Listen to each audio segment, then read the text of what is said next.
7-day average of new COVID cases is dropping slightly in Wisconsin, but the average still sits at over 1,500 new cases. And even though the pandemic, of course, isn't over, health officials are still worried about the next pandemic. COVID-19 is transmitted from animals to humans, and viruses like it are becoming more common. Christina Laurie explains why and what's being done to stop that.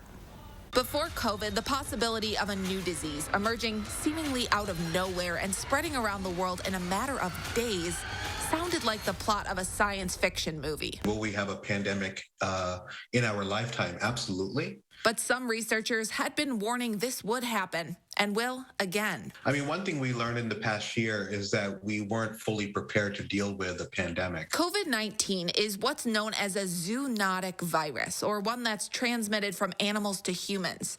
The first interactions usually happen when people either have direct contact with animals or eat contaminated food. The encroachment of human species into areas where animals are present also increases that chance for all sorts of pathogens, mainly viruses, to sort of jump from one species to the other. That's becoming more common. In just the last century, humans destroyed half of the world's rainforests, killing many predators and increasing the number of prey, like rats and mice, animals that are more likely to spread viruses to humans. I think the question is, how prepared are we for the next pandemic? The good news is we've learned a lot from this pandemic that could reduce our risk of future outbreaks. We've learned the importance of stopping the spread early. There's lots of interest in developing a vaccine that would tackle, it's called a pan-coronavirus vaccine. The effectiveness of vaccines. One that could potentially target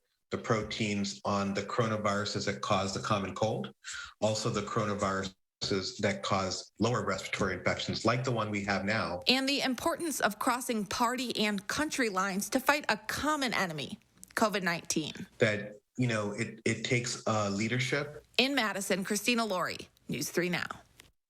Wisconsin's vaccination rate is slowly rising, with 52% of all residents now considered fully vaccinated.